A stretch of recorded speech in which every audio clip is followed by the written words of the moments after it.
Okay, so essentially now what we're going to do is talk about, the second thing that you kind of have to have in place before you begin any of your tactical marketing. So Carolyn's covered off very nicely the branding, and now we're going to cover off your target market, segments, personas, whatever you want to call them. Avatars is another one they use in America a lot. So they all essentially mean the same thing, and that is your customers.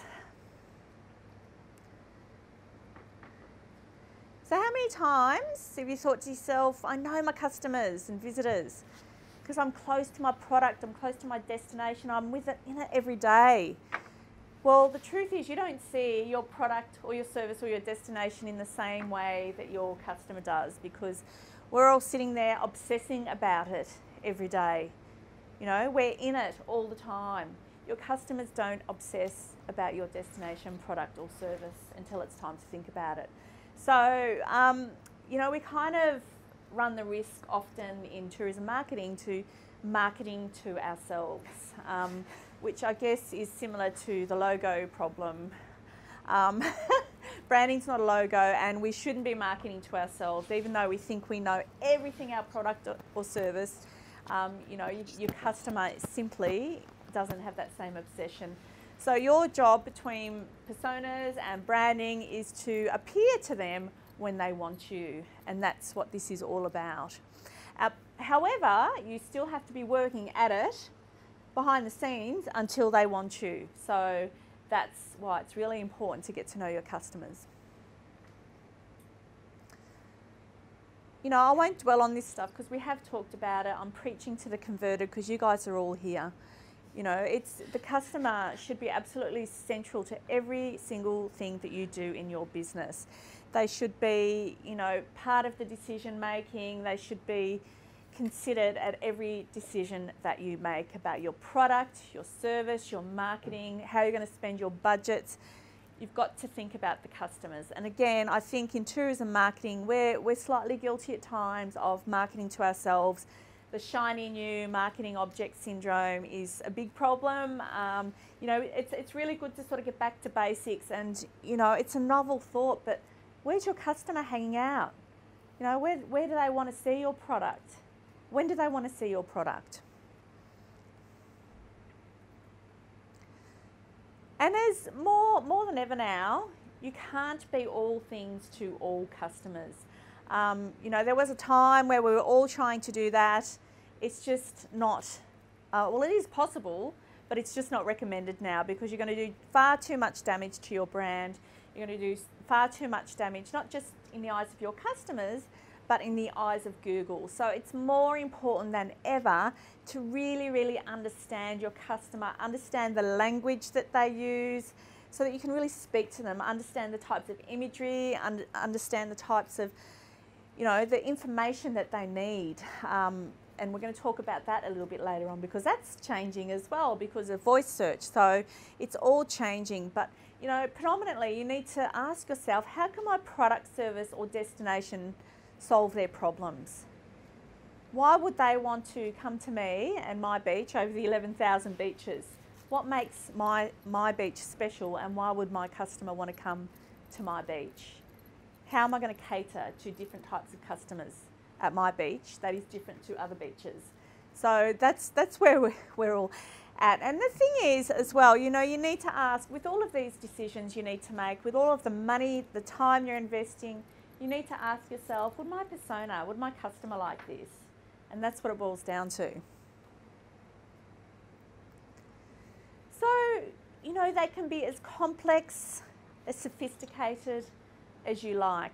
And we have some traditional ways here that we can really sort of research our customers. And these are fairly traditional. So I might get Carolyn to touch on the next phase that we're going into. These are really kind of, I guess, some of those, I won't call them old school, but traditional sort of elements that media is bought on.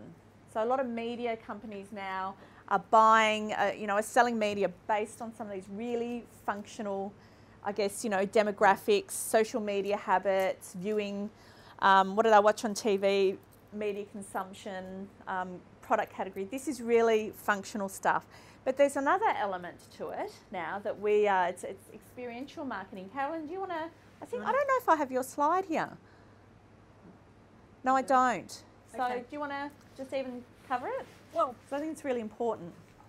I think increasingly we're now looking at it, we're gradually moving towards the space that some of the fast-moving consumer goods companies have been in, where we talk about this in terms of needs or more emotive. Yeah, sorry. Sorry. So I was trying not to steal Bron's thunder. So what we're talking about is the idea that we look at customers again through that matrix that I talked about with the branding around the needs that we're fulfilling, and the occasions. And it was very interesting because I know Tourism Australia is they're going through a big process where they're now doing this. What's really changed and why we're now more able to do this is having produced over the years beautiful needs-based or occasion-based customer segments where it's really about, I'm an adventure seeker, and I'm an adventure seeker whether I'm 80 or 8, versus I'm a comfort traveller, and I'm a comfort traveller whether I'm 80 or 8. The historic problem we'd have with this, and I know there'll be people in the room who've lived this journey, is well, you can't buy media to that, which actually used to drive me bonkers, because I'm like, okay, so I've done my job as a researcher telling you this wonderful predictive stuff about the way customers behave, because it is more predictive. Now the technology is there for us to be able to look at customers in that way, in that emotion, even in that moment. And a couple of examples of that, and the Directions Australia conference, you were talking about this earlier this year, the TA team, where we were talking about this, demographics is not destiny. My next sister, I have two brothers, big friendly Celtic family, is 15 months younger than I am. Her idea of a holiday and mine could not be more different. My highlight moment, my dream destination is to go sea kayaking in Antarctica, and apologies to those of you who heard me say a million times, we're almost got enough money in the piggy bank now, and now I have the lead time to go do it. My sister could not think of anything she'd less rather do with her time than be cold and wet and in a force 9 gale with leopard seals snapping around her. She's quite happy to go and sit somewhere really beautiful, have a day looking around the museums and the attractions, what she calls bimbling. So we were born, we're both the same generational cohort, we're both Generation Joneser, which is the bit that sits on the lower half of the baby boomer, upper half of the Gen X group. So we're both that. We were born in the same city. We had the same life experiences up until I left to go to university. Couldn't be more different. So if you're marketing to us as women of a certain age, one of those messages is not going to resonate. If you're marketing to this person whose dream is to overcome the cowardly, horrible, scaredy child I was and be that person who sea kayaks with leopard seals, that's the emotion you've got to be talking to. For me, my sister's had quite a tough life journey, so for her, what you're marketing is that space and downtime and serenity. Can you see how you're already looking at that quite differently? So that's what you now need to be thinking about with some of your customer personas is, what are you selling? But again, I'll still have those likes. Like, it's been a really tough haul, so I went away to, a wine region for the weekend this weekend, and we did bimble, bimbled around Hill End. I went wine tasting. I did lots of delicious food and wine. Still feeling that when I had to put these trousers on today, I can definitely say. So I'll have occasions when I need to do that, but they'll be different. So it'll be a short break that I'll do for that. Whereas for her, she'll happily spend 2 weeks doing that. So that's where you need to be thinking about that. You need to be thinking about that. Even just moving to generational cohorts is helpful over age. Stop thinking about millennials as young people. Millennials are now parents, and Bron's going to touch on this. So that's really it. Thanks, Bron. Thank you. And it's the same too. We can all change personas, sometimes, and you're all the same in this room. Bronwyn, the business traveller, seeks different things than Bronwyn going away on Sunday to Thailand with my family seeks different things. So, I'm looking for different things when I'm searching for different travel experiences. So depending on the experience, depends on the marketing that I want to see. So, and they're all different needs. And we're seeing a lot, it's really important to consider this, particularly as we talk about generational cohorts. You know, we see, for example, there's such a stereotype around seniors looking for a certain type of holiday. I'm terming seniors crazy seniors now because they're doing crazy stuff, crazy holidays. They are extremely adventurous, looking for immersive experiences, looking for experiences where they can rediscover themselves, go back to places that they went to in the 70s. They're touring with Gen Z, Gen Y and everyone else. You know, they're seeking very similar immersive adventure travel experiences as people younger than them. So that's why it's so dangerous to get into that traditional mould of marketing to, you know, the media consumption or to the demographic and that type of thing. So we've got to think much more broadly.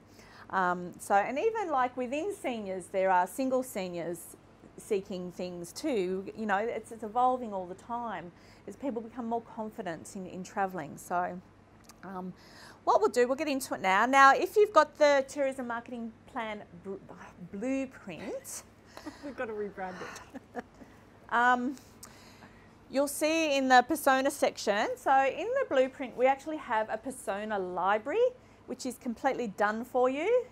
So you actually don't need to do any of this work. So make sure you go into your persona library because, you know, we've got anything from, you know, millennials, we've got seniors, we've got single seniors, we've got immersive seniors. So we've even cut seniors down. What else have we got in the library at the moment?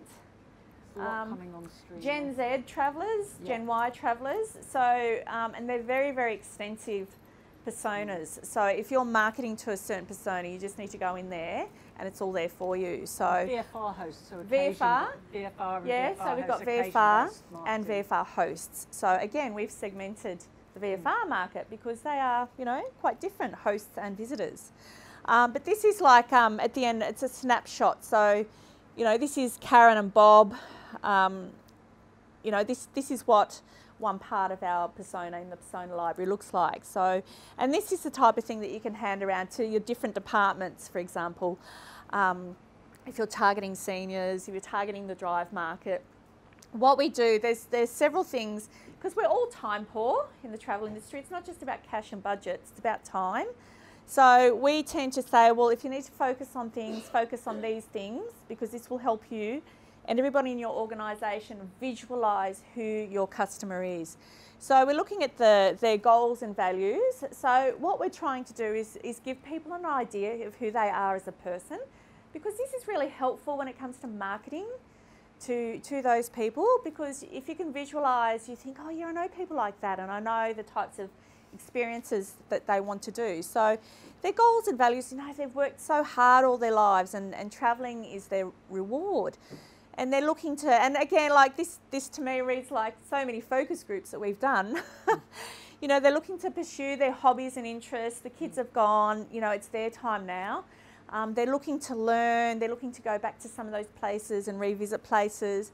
You know, when it comes to relationships, they might want to rekindle their relationship and get to know each other again as, you know, as a couple.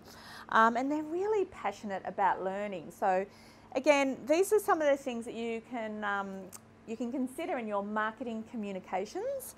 Of course, the sources of information is really, really important. So, you know, Karen might do most of the travel planning. They're looking for, you know, caravan parks. We've got to put trailer parks in there because we have American clients. But, you know, we have to explain to them that trailer parks there are not like trailer parks here. In fact, ours are quite flash. They're going to be shocked, don't they? So yeah, we don't know quite how to communicate that. Don't sell ammo for a start. Pardon?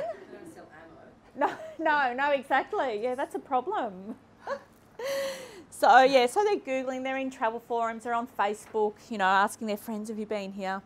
You know, looking at some of the challenges and pain points that Karen and Bob face, you know, they want to travel with their dog. Karen and Bob, you know, Lucky is a part of the family and they can't bear the thought of leaving them at home, leaving Lucky at home with anybody else. So Lucky's got to come with them. So 9% of people in the UK listed their pet on their census form at the last census. How many? 9%. So one in 11 people listed their pet as a family member on the census form. There you go. I don't know what that excludes, says. of course, yes, that excludes the people who really think of their pets like that, but weren't prepared to admit it on the census form. Well, that's right. I know.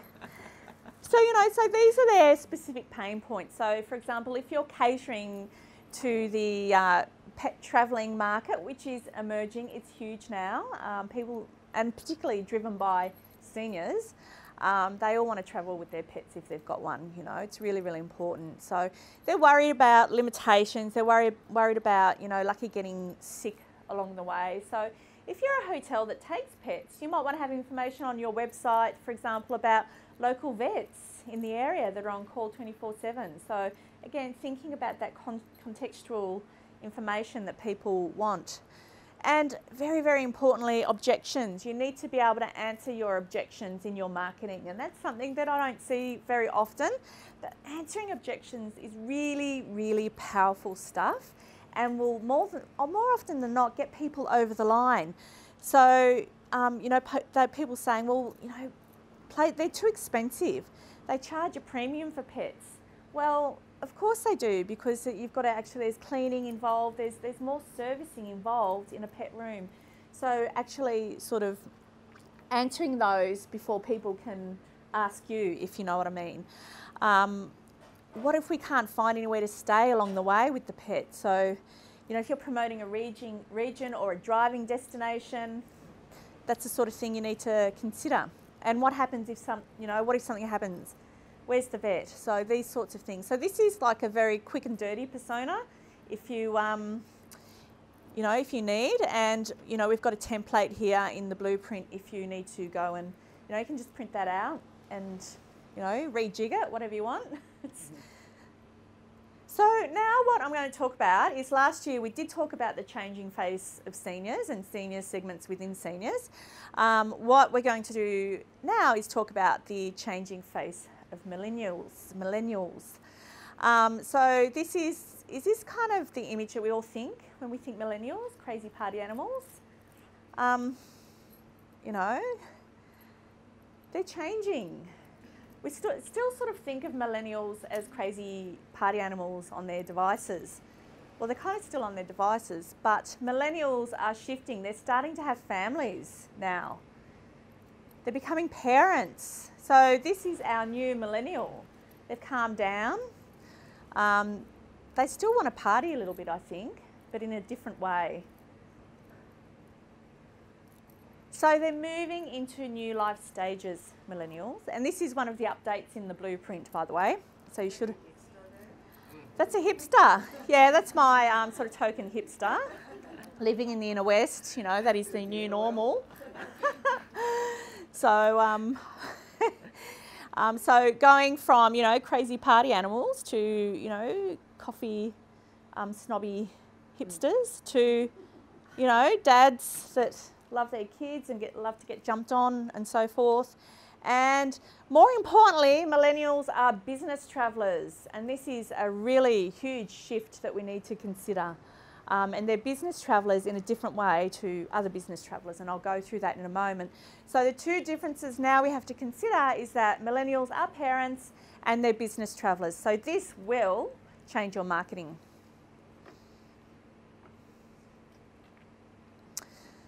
So here we go. And just, why am I talking about this? Millennials have probably been the most influential generation of marketing that we've ever seen.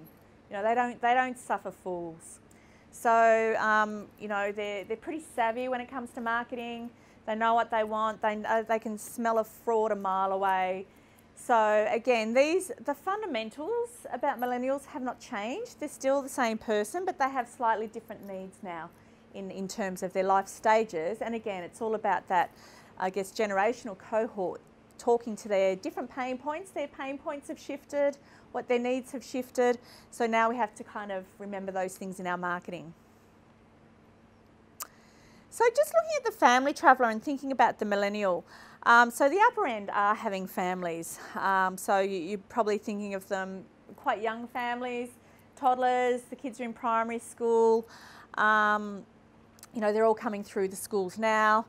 They still have some of the same concerns as they always did. They're still really interested in food and wine, very concerned about health. You know, they're tech savvy. What are you laughing at? Nutritional source. Yeah, I've got that. I've got it. I know what's coming. Conscious of nutritional choices for their families, which you'll see demonstrated, which was in just the next slide, I think. And they spent a lot longer at home with mum and dad. So they also have a yearn for multi-generational trips. So millennials are travelling with their senior mums and dads and extended families because they've been hanging out together at home for a really long time, and that's going to be extended in their travel. So this is what's opened up the multi-generational travel. So we're seeing really powerful movements in the cruise sector, for example, and I guess we'll hear a little bit about that later on. Resorts are catering to multi-generational travel.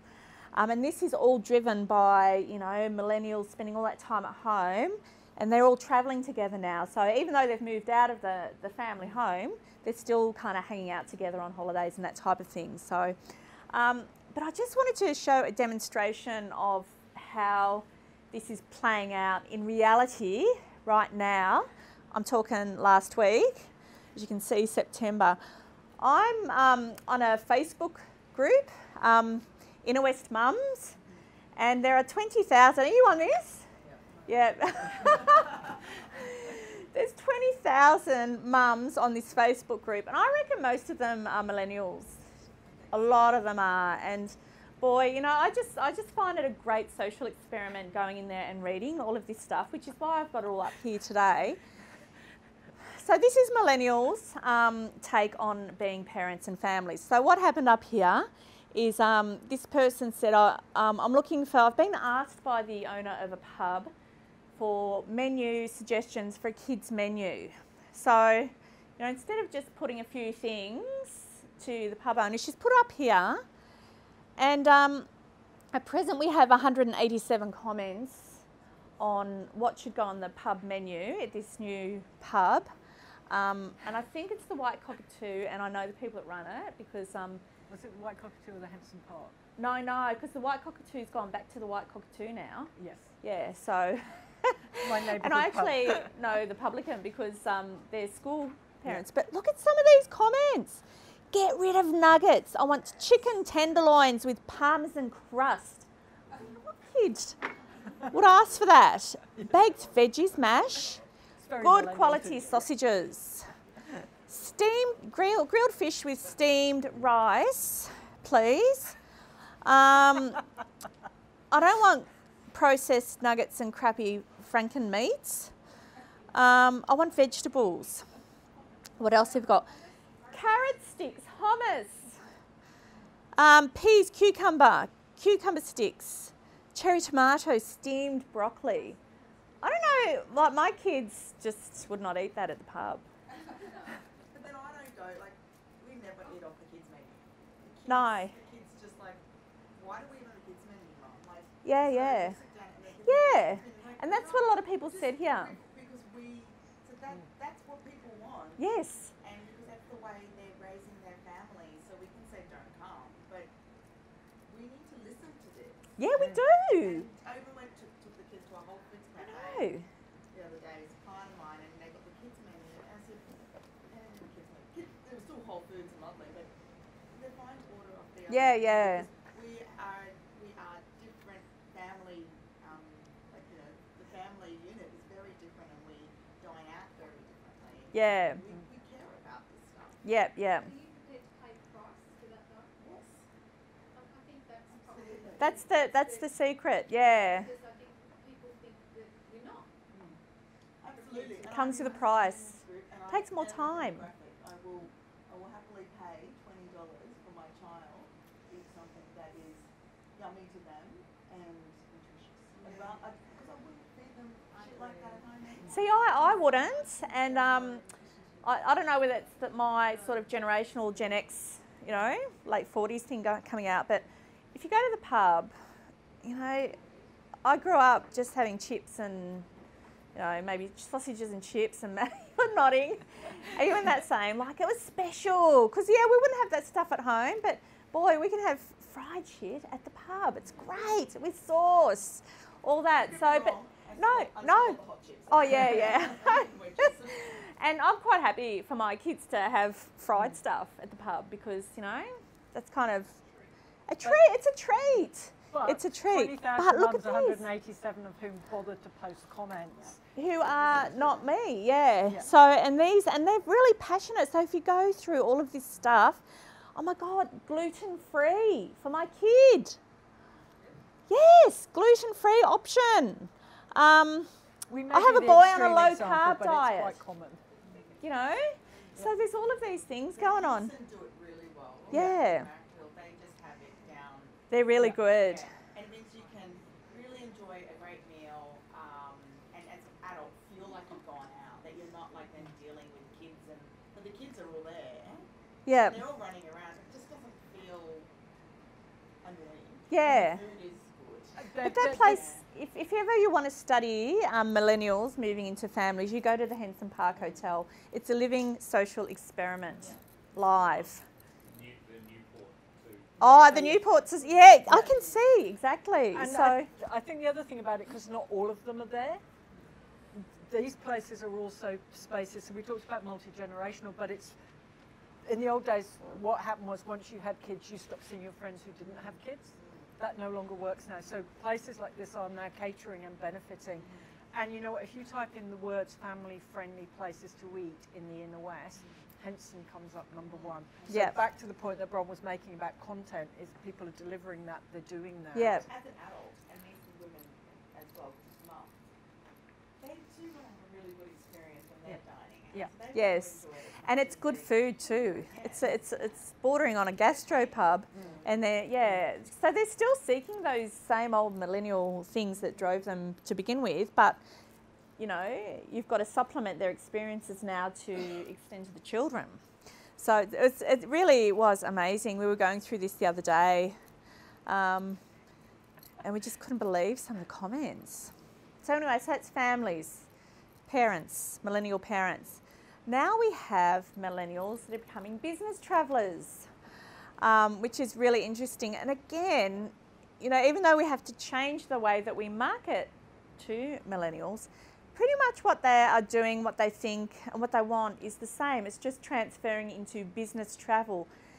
The problem is that we're seeing the travel industry not keep up with this. Especially hotels, they're lagging behind in what, you know, in catering to the millennials, you know, because they're middle management, they're getting into senior management now, they're tracking fast, you know, and they expect the same on hotels and what they've been delivered on all of their other sort of branded products and services.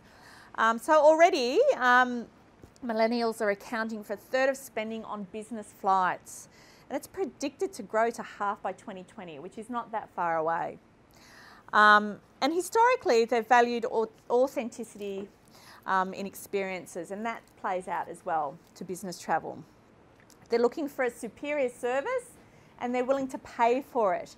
And I think this is where the hotels are falling down. So, you know, they're all willing to pay if it's going to improve the smoothness of their trips, if it's going to improve the ease of their trips. If things are going to function and work, they will pay for it. It's not a problem. So we've got to get over that hurdle too. And again, support their appetite for technology. Just hotels and Wi-Fi and technology, what is it?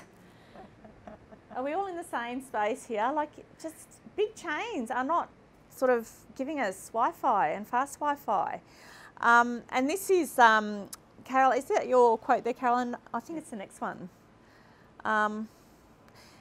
So basically, yeah, this second one. So they're looking for spaces. So if you look about the way that millennials are working in collaborative spaces, some of the co-working spaces that are popping up, you know, offices are changing where, you know, you don't have a desk, you just go in and you get your desk for the day. That's kind of the way the world is moving. Hotels still have these business centres with faxes in them. What's that about?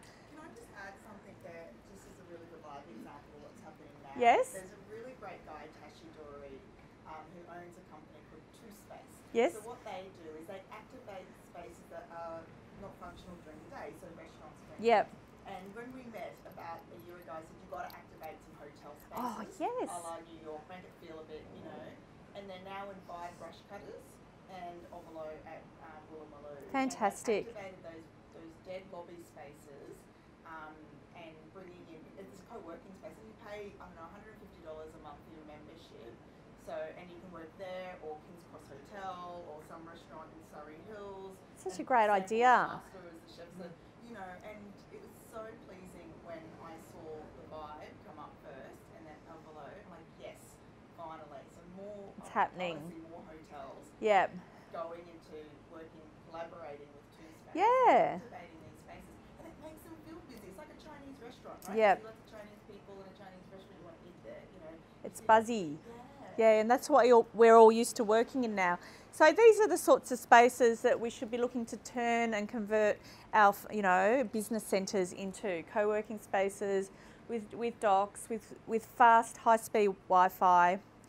And with my CFO hat, to the point you're saying it's an underutilised asset. So. Oh, I think that all the incremental revenue. Oh, Yes. Coffee or get a, you know, hotels in the F&B are always, you know, it's always a struggle. And I'm like, there's so many incremental revenue opportunities. And Yeah.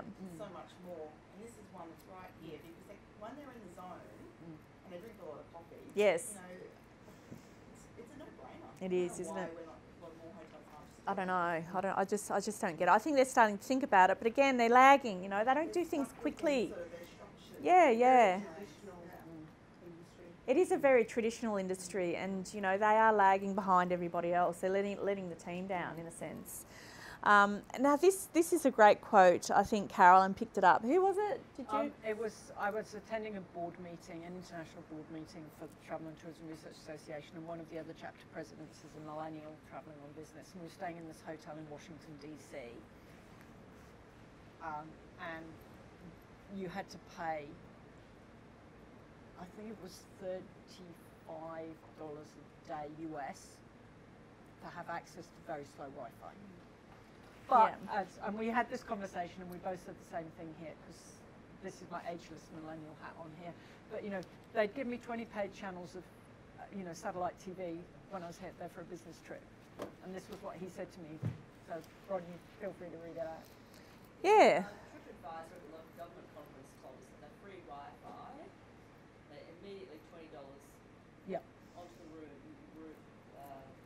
rate was just an absolute Yep. seamless. Yeah. thing. It's a clincher, isn't it, for so many people? Unfortunately, it's an infrastructure challenge for most of the hotels. Yeah. Because they have to rip Yeah, the they walls all- out and put in cable. Yeah. Yeah, so that's the major challenge. But we've been hearing that for like 5 years. I was working on that in one of my last projects. Yeah, I know. Like it's like Yeah. just rip it out, just do it. Yeah. Yeah. The building was, when we opened in Continental, it was the one thing that was just giving us grey hairs. And it's like, why is it so hard to just get the Wi-Fi and the plumbing right? Yeah. And it's the thing, yeah. As you travel around the world, there are places where this is not a problem. That's our other problem New is, hotels? well, new No, old hotels, but- hotels. Didn't you get They had to- high-speed Wi-Fi in a cave? Yes, in Turkey I stayed in a cave. It wasn't high speed, but it was acceptable speed, bearing in mind I was in a cave. For a cave, I mean. And I think that's the challenge is, we on the inside can see all of these things as challenges around the cost and stuff like that, but the customers don't give a shit. Yeah. Um, Wi-Fi is yeah.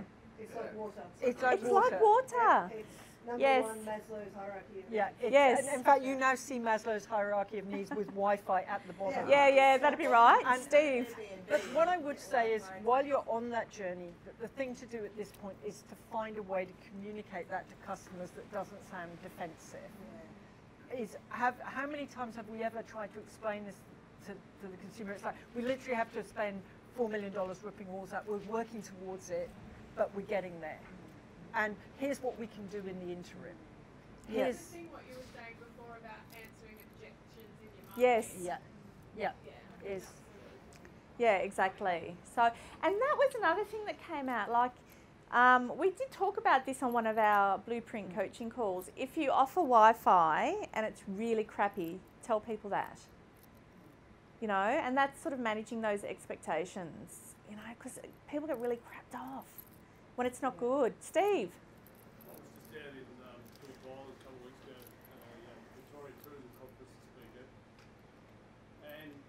behind my presentation, I mentioned that we were the first ones in New South Wales to put free Wi-Fi in the business centre. And the opposite's happening actually along the Great Ocean Road, where the local government has been funding those business centres along the road there.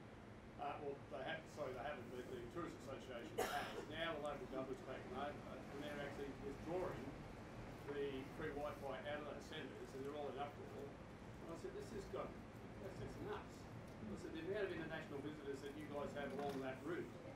And they're posting photos on their free Wi-Fi, which is free promotion. What's wrong with those people? You guys got to fight hard and put a business case Yeah. show them the value of what all the lost revenue that you're going to receive as a result of them pulling out the free Wi-Fi. Those coaches won't stop it. They won't. Yeah, and especially there's a huge Chinese cohort, you know, around the... And Steve has Wi-Fi in their toilets. Steve is one of our winners of the Toilet Tourism Awards. And they're the International Toilet Tourism Awards. I don't know if you know about these, but we ran the inaugural... We got fed up trying to persuade everyone else to do them, so we did them ourselves. Yeah, what was our episode? The toilet. Actually, we probably need to revisit that again. It's been a very popular episode. Yep. So, Great conversation. Wi-Fi in the toilet. And Well, that's where most parents go to escape, right? yeah. That's all it really takes them to It's awesome.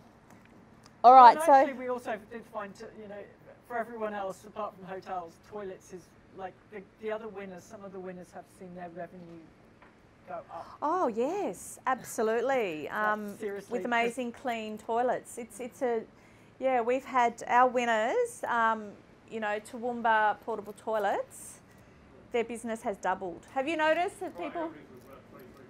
Yep, after the Toilet Tourism Awards, because toilets drive visitation.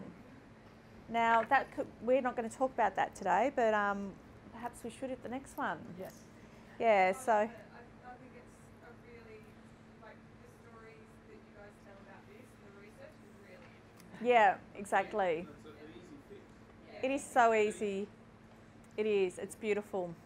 And yeah, it's provided business for these guys. Just they can't believe it. And to your point about the underutilised spaces, Giovanna, in the UK they have a scheme called the Community Toilet Scheme where businesses can allow people to use their toilets without that you have to spend something. Here's actually the tip. People, you know, there'll be some rat bags who won't, most people do. So I use one example that's close to my family's home in the UK. We went in, my mum's type 2 diabetic, needs to use the bathroom. So we came out with a visitor guide because they double up as a local VIC. We bought coffee, we bought cake, we bought presents for people. That community toilet scheme earned them a customer they would not have otherwise had, who spent, I think, £30. So, you know, when I see all those targets that people have, that's one very quick win. Get people in, stop worrying about, can I get money out of them? They'll... Yeah. I mean, Steve has brochures in his toilets, you know, audio, everything. So, and it keeps people in the town. It makes them spend money. So it's, yeah, we love it. Okay, so where are we? Loyalty programs and millennial business travellers. Now, it is a common misconception that millennials are not loyal, but in fact they are. They are if they're treated right, if you treat them with love, and that you provide them with a loyalty program that is relevant to them. What a novel concept. So again, this is where I guess we're not seeing loyalty programs evolve much. So they need to evolve, they need to cater to the needs of the new round of business travellers. Now we're seeing, for example, Qantas Frequent Flyer doing, I think they've had to go, but Qantas Frequent Flyer are doing this quite well in that it's not just about points, but you can redeem your points, earn points on a whole range of different things that are relevant to them. So, you know, just looking at the wine, you can get technology, you can get a whole range of things with Qantas Frequent Flyer now, other than flights. So, you know, they expect a program to be really dedicated to their needs and their own tastes, and you know, something really tailored too is even better. So some of the things that they would like in a program, and this was research done a while back, is they're also looking at points for referrals. So if they're going to refer people to your brand, how can you reward that? Opportunities to earn bonuses by doing a specified activity. So again, this is really tailored to their activity. So personalising discounts, personalising promotional offerings, really, really important. And integration with their own technology. So having loyalty apps and, you know, having CRM systems and maybe, who knows, maybe artificial intelligence will play a part in loyalty programs very soon. I don't think something like that is really that far off, and that is where it's going to get really, really interesting for these guys. So having tiered programs, you know, rewards and a whole range of different things that are relevant, I guess. Now a little bit here on marketing to millennials, and again, this is all in the blueprint, and we talk through it more extensively there. So again, you know, they're pretty savvy when it comes to advertising and marketing. Millennials, they, as I mentioned, they can smell a fraud. They know advertising, marketing speak, so just don't do it. They really appreciate brutal honesty, no matter, you know, how counterintuitive it might be for you as a marketer or in advertising. They would appreciate it even more. So again, they're more likely to look at peer review, whether that be family, friends, or TripAdvisor, or any type of review site. You know, and making your content really, really relevant. Again, you know, looking at some of those hotels in America and even here, still talking about fax machines in their business centres. Like, it's just, and I look for that now because it's my thing. So. The thing about fax machines and lawyers use them because you can't trust social media or once True. you file online, it's there forever. If they want a document to go client to client, that's it. That's the fax is the way to do it. But, you know, what about the broader population? Guarantee that's the only recipient. Yeah, so it's going to be a very small part of your millennial target market. Yeah, exactly. I mean, and the thing is, you could say we're the place for lawyers. We have a fax machine, you know, specified. Otherwise, it looks stupid. No, I didn't know that, but, you know, it didn't spring to mind. But that's exactly right. It's a context thing. It's if you go in there, and if you're, you know, we're the place for you. We've still got a fax machine. Yes. So. Yeah. So again, you know, marketing by educating. I mean, we advocate that anyway. So instead of overt selling, educating through content marketing. So again, being quite genuine in your information, being relevant in your information. It's going to make your two customers happy, your millennials and Google. So it's great. So again, being authentic. They just can't stand fake marketing. And I'll probably go through, we've got a couple of examples in, you know, where chatbots pretend to be humans. That's really annoying to millennials, and I think most people, you know. I've got an example here, I think coming up, I don't know if I've put up here, where a chatbot says, oh, Paris is one of my favourite places. Okay. And you're like, really? Do you think I'm that stupid? But some people actually think that is a human, so we've got to think about less and less people. So that's a risky strategy. So, and again, coming back here, the way that you market, you know, they're defined by instant gratification. So changing the way that you market. If they want information, they want it right now. They're not willing to sift through your web pages or your different menus. You need to be able to provide it to them now. And this is going back to that whole, the basis of semantic search and those original algorithms. If you can make sure that your information is relevant, trusted by Google, so it's presented to your millennials. So by this sort of stuff, I'm talking about short, sharp videos that show them what's in your room so that they can see what, you know, that the PowerPoints are next to the desk. You know, these are the sorts of things as a business traveller, you don't want to be having the your cord sort of draped over your bed to get to the desk. These are the sorts of things that they're thinking about. So videos are relevant content so that they can see. If they're there for a week, they want to know all this sort of stuff. One of the interesting things about millennials is that email is still the best way to connect with everybody, and even millennials.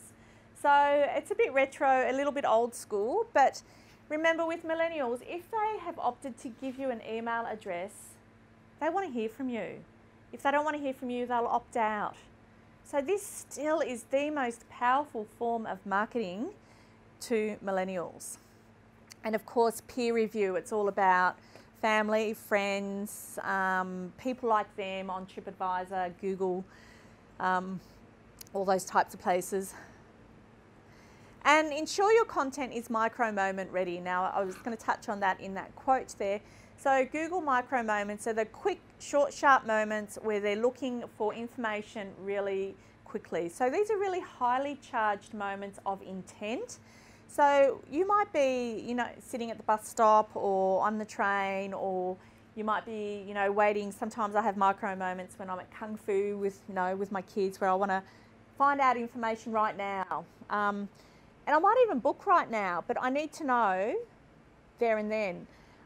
So if you're available in that micro moment, they're likely to remember that and either book with you there and then or go back to you. So it's really, really important. Visuals are really important here. Video is really, really important.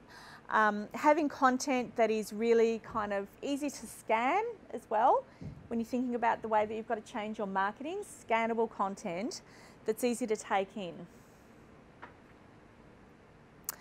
And this is another thing, local experiences in destinations. So catering to millennials as business travellers and also leisure travellers. They're looking for more and more authentic local experiences. Millennials always have done. But if you're marketing, if you're a hotel, if you're a destination, marketing to these people, make sure that you include authentic experiences. You know, you might have the general manager. What does he do? Where does he get his coffee? You know, or the concierge. All these little things are really important, yet you don't see them anywhere on a hotel website. So this is the sort of stuff, this is near my house. You know, all of this stuff's really interesting to international visitors. You know, having this information on a website, if I want to go for a walk, if I'm staying in an apartment, where's the closest supermarket? You know, we don't see that. And that's relevant information that will, you know, get people to book you. And that's kind of it for the moment. That was the new millennial. So, any questions? I have a Yes? question around, have you looked into or read much, or will it take off around perennials? Perennials? So What's a perennial? I know it as a it's like plant. So it's not the plant. It's Okay. like, the ageless generation that Ageless who marketing. live Yes. in the present time, who have friends of all ages, who are very creative, collaborative, connected, but it's not linked to a certain age. Because I always get pissed off about the fact I'm not a millennial in terms of an age bracket, but my behaviour is quite millennial in many things. And then I found perennial, and I'm like, this actually describes me and a lot of my friends. We probably talk about ageless marketing or ageless millennials. Yes. But yes. Okay, Yeah. yes, So ageless yes. millennials. But perennials is Or actually ageless better. marketing, yeah. Yeah. So yes. But again, that's this idea of talking to an attitude. Yes, So exactly. thinking about how you use your talent, and even with millennials, they're probably the first generation that's not uncomfortable seeing people older than themselves in pictures. Whether that will change as they get into their 40s and 50s, I don't know. But definitely, I mean, we actually say the same to people who are marketing to an older generation. We've seen some amazing work the BBC did where they were looking at programming content, but they found out that there's this truth that that we all know instinctively. They've actually proved it. You spend the first 15 years of your adult life trying to look older, and the next sort of 30 to 40 trying to look younger. And the older you get, the bigger that gap is. So if you're marketing to 55-year-olds, you should be showing them probably 35 to 45-year-olds. Yeah. And same thing, because, and I've observed it the other way around when people talk about who's old. Old is always someone who's 15 years older than you, however old you are. You know, when you're 20, it's someone who's 35 is unimaginably old. My great-grandmother, when she was in an aged care facility when she was 101, and she didn't like being around all those old people. Yeah.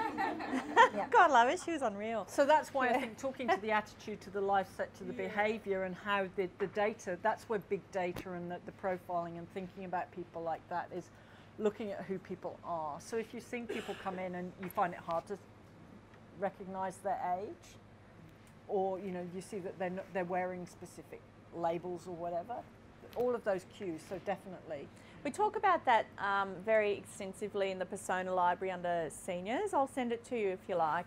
And it's about just promoting ageless marketing in tourism. I think that is pretty much the safest bet right now, because millennials don't want to be called millennials. no, Like, seniors aren't seniors. yeah. No, actually, do you know what our title for that is? Seniors, but don't call me senior. And we'll don't touch think they're on senior. this a You little don't bit think when we you're talk about accessible tourism this afternoon as well. That attitude of that's not how you're seeing me is not how I see myself, and we do see that. And it's getting better now, but we do see that an awful lot with a lot of marketing communication that's targeted at seniors or targeted at people who are over 35. Let's be brutally honest about it, who are targeted at that because they don't see themselves in that advertising. They don't feel targeted. I mean, we had a panel at the Mumbrella Travel Summit this year where we talked about this, and it was interesting because Kay Fallick, who of Life Choices, came in and talked about her audience, and as Bron says, they were off. Bron also runs a blog aimed at this segment because she's so passionate about it. She has people who are kind of logging in because they're halfway around their solo bike trip to Kazakhstan, and that's why I think what you're doing at TA with the new segmentation and new ways of looking at people is so important in helping the industry frame that idea of looking at who we are as people and seeing us. We're able to see people in more rounded ways now and look at those things and think about those things in that way, and recognizing that sometimes there is that difference. So when you do become a parent, suddenly if you'd never thought about toilets before, you bloody well start thinking about one when you're a parent. But you're going to be looking at it, what are the things that a millennial might be looking at? Is this somewhere I'm going to change my kids, whatever? Seniors are kind of like the new young millennial. Yeah. In the sense that as soon as their kids have grown up, it's like freedom. Like my in-laws have just last year retired, early 60s, rode one motorbike from Bundaberg, Queensland to Italy, obviously on boat. I love it. People were, how did they get them? Obviously the bike goes on boat and they fly between water. But they did that in 8 months. They're now living in Italy, having a great life, coming back, and they're going to do it all over again, but this time not through Russia, but through India. It's kind of like, they're like, the youth is... That's so youthful. You made that point before, Bron. Yeah. The name of my travel blog, I started my seniors travel blog 10 years ago when I went on maternity leave and had lots of babies really quickly, by accident, sort of. I had twins, but they were random ones. But yeah, I thought, what am I going to do? And so I started this 10 years ago, called The New Young. That's the name of the travel blog for seniors, New Young. So that multi-generational... Yeah, they're crazy. They're doing crazy stuff, and it's so fabulous to hear about. They're just really amazing. In focus groups, we are always really come out feeling totally energized with a bunch of seniors because they are awesome. Yeah. We have people, quite often what we're seeing is there's two divergent groups. There's the people who've got to do it all when they're young.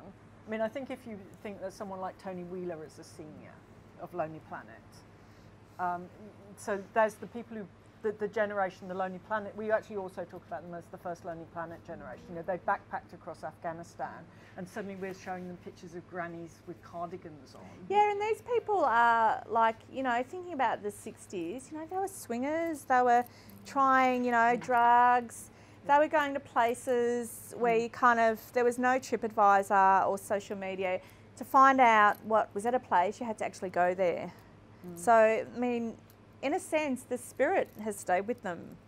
And they're a lot more adventurous than what we're seeing with millennials and younger travellers who are slightly more conservative. So it's really fabulous. We love studying them. But the other group is the ones who didn't get to do that, you know, who stayed home, got married, had kids. They're now going, I missed that, I want it. And that, I think, is just as important to remember, is there's those two life journeys, but they both ended up in the same place. I think that's going to be me, because I got married quite young. Did you? We didn't do the living overseas thing, but we obviously, we talk now about taking a gap year as a family. Yep. And I'm like, because when my husband suggested, I'm like, you mean a gap year? But as a family, where we don't work? Yeah. We do. I would be up for that too, yeah. Just getting a head around, but it's good to recognise both those that, you know. But there is live that at large. convergent now that I'm revisiting, I'm catching up, but you're both ending up in the same place, which is I want to be doing those things. You know, I saw my girlfriends go off and, you know, hitchhike around Europe, and I didn't. Now's my time. And, you know, I think the other thing about this generation is this is probably the only generation we will ever see that is both time and cash rich. Yeah, and that's the We're difference. going to talk a little bit later about what happens when the money runs out, but you know, they've sat on this unique rising property market. They've sat on assets. The upper end of the cohort has defined benefits pensions. Oh my God, would not dream what we could do with a defined benefits pension. You know, my father out of law last year when Brexit happened said, would you come back to Europe? And I said, well, not now Brexit's happened, because there'll be no jobs for someone like me. And he's going, oh, but I don't see what difference it would make. And I'm like, no, because whatever happens for you, the money comes in every month. For me, that won't, Generation Jones will not have that. Yeah. So we need to start thinking about that. But right now we have this cash cow market, and we're patronising one of the most, like, why would we patronise such an affluent market? Well, I know when my in-laws went to get their visas from Italy, they had to prove that they weren't going to be a burden. And I'm like, Italy, you should be paying that. Yes. They've worked hard, sold their business, and they're asset rich. They're Yeah. not flashy by any stretch of imagination, but they're doing pretty good. Yeah. And but you have to obviously, because they're not working, prove that. Yeah. And they can prove it, so that's they it. can, Yeah. Okay. All right, well, we might have a little break just to sort of stretch And and, then we're up to customer experiences. you know, maybe 10 minutes or so. We'll round you all up. And we're talking about customer You're the experiences star. next. Okay, so I don't know if you've noticed, we've now even got, it's a little bit confusing for someone with an airline background. You keep seeing this acronym CX, which to me was for many years Cathay Pacific and still is, and now it's customer